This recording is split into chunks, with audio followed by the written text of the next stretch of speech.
In the summer of 1988, Demetrius Big Meech Flenory stood on the streets of Cleveland, Ohio, a young man brimming with ambition and a desire for more than what life had offered him.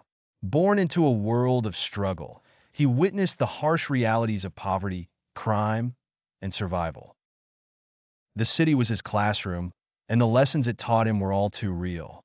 With the streets as his backdrop, Meech learned to hustle, moving small amounts of drugs to get by while dreaming of larger schemes that could elevate him from the grimness of his environment.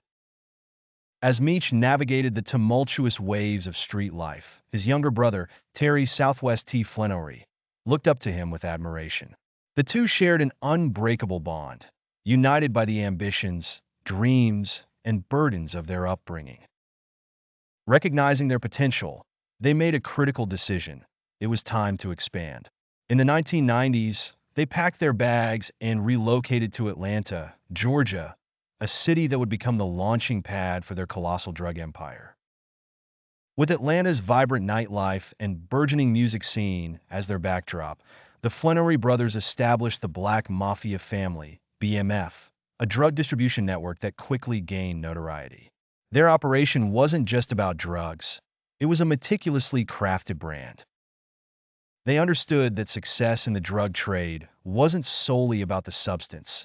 It was about creating an image that captivated the world around them. They threw lavish parties, rolled in luxury cars, and adorned their lives with opulence, becoming celebrities in their own right.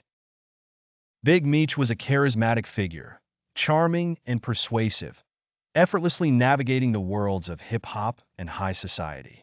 His connections grew, leading him to collaborate with rising stars in the music industry.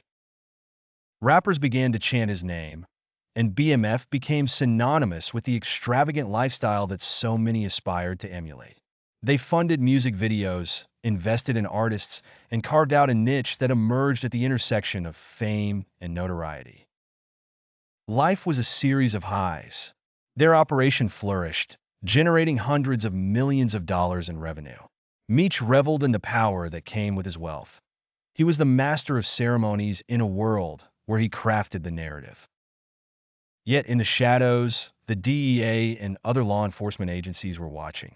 The more Meech's profile rose, the closer the authorities inched, scrutinizing every transaction, every extravagant purchase. By the time the mid-2000s rolled around, the Flenory brothers found themselves at the apex of their empire. But as the saying goes, what goes up must come down. In 2005, the storm hit. A multi-agency investigation into the BMF led to arrests and a series of indictments that ripped through their organization like a wildfire. Big Meech was apprehended. The lifestyle he had built brought crashing down around him. In a federal courtroom, Meech faced the music. Charged with running a continuing criminal enterprise, he pleaded guilty and was sentenced to 30 years in prison. The verdict echoed through the streets he once ruled, sending shockwaves across the hip-hop community that had rallied around him. Inside prison, however, Big Meech's legend only grew. He became a symbol of the street hustle, an emblem of resilience and ambition that would inspire an entire generation. While he sat behind bars, his story gained traction, and his name became etched into the annals of urban culture. As the years passed, artists peppered their lyrics with references to Big Meech. They romanticized his rise and fall, weaving his narrative into the fabric of hip-hop culture. Memphis Bleek rapped about him, and 50 Cent made moves to produce a television series about his life. Big Meech had transitioned from a drug kingpin to a cultural icon, the last laugh, perhaps, in a life defined by the choices he made.